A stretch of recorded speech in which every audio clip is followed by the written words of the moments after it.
Located in the Shropshire countryside is the romantic ruins of the Elizabethan manor house, Morton Corbett Castle.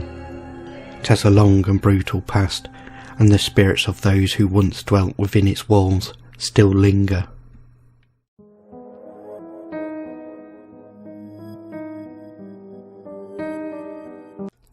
The ruins of which we see today date from the Elizabethan era, though the site is much older.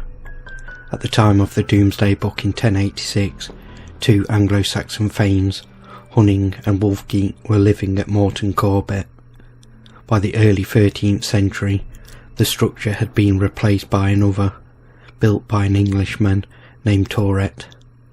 His descendant Peter Tauret was Lord of Morton Corbett by 1166, and it is likely that he was living in the castle. In February 1216, William Marshal stormed Morton Corbett Castle on behalf of King John of England against Bartholomew Tauret. At this time, the castle was known as Morton Tauret Castle. In 1235, Bartholomew died, and Richard de Corbett, his son-in-law, inherited the castle and changed its name to Morton Corbett. It is thanks to Robert Corbett and his passion for continental classical architecture that the castle looks as it does today.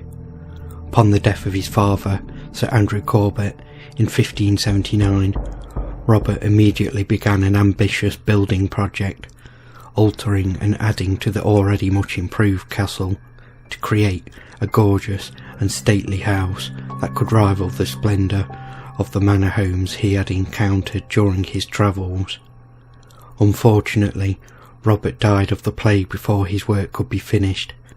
It fell to his brothers, Richard and Vincent, to complete his grand vision.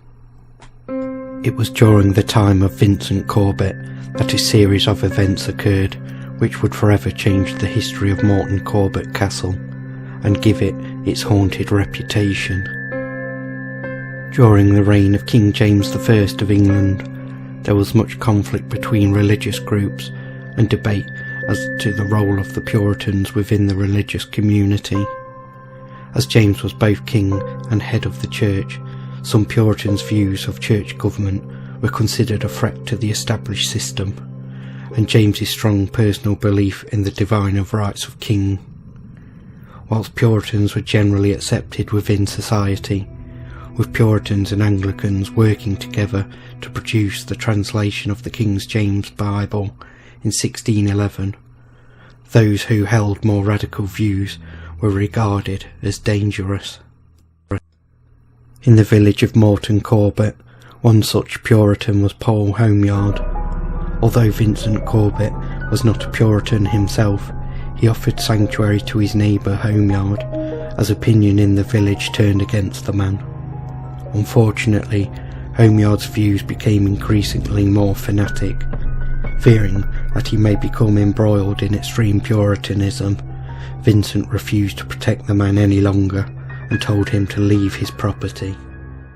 According to the legend, Homeyard survived for some time in the local woods, foraging for food, eating whatever he could.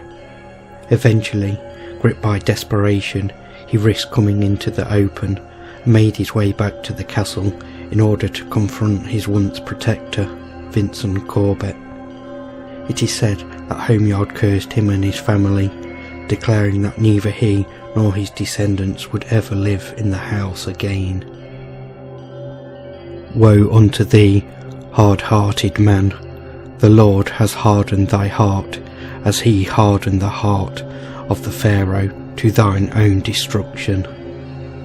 Rejoice not in thy riches, not in monuments of thy pride, for neither thou, nor thy children, nor thy children's children shall inhabit these halls. They shall be given up to desolation. Snakes, vipers, and unclean beasts shall make it their refuge, and thy home shall be full of doleful creatures. It is claimed that the Puritan's curse was fulfilled, with it being said that neither Vincent nor his son Andrew lived at the castle because they were too afraid of the curse. Future generations of the family did, however, live in the grand house. It was in the 18th century that the castle was eventually abandoned as a residence, with it becoming roofless soon afterwards. Homeyard's curse supposedly had another effect on Milton Corbett Castle. It is said that the curse forever bound his soul to the site. According to local folklore, on moonlit nights, the ghostly figure of Paul Homeyard can be seen wandering the castle's empty walls, his way of making sure no one lives there and that his wish for desolation is fulfilled. Visitors today mostly experience nothing out of the ordinary, but they are those who claim to have seen orbs of light floating to and from the ruins. Other sightings are of a royalist soldier who walks the grounds clutching at a wound on his head and is said to leave a trail of blood behind him. Many have also reported a strong putrid smell by the gates, which is so strong that it makes people sick. Milton Corbett Castle is well known locally as a hotspot for paranormal activity, though skeptics argue that the curse is a made-up fable and sightings of ghosts have a natural explanation. But ultimately, it comes down to one question: do you believe?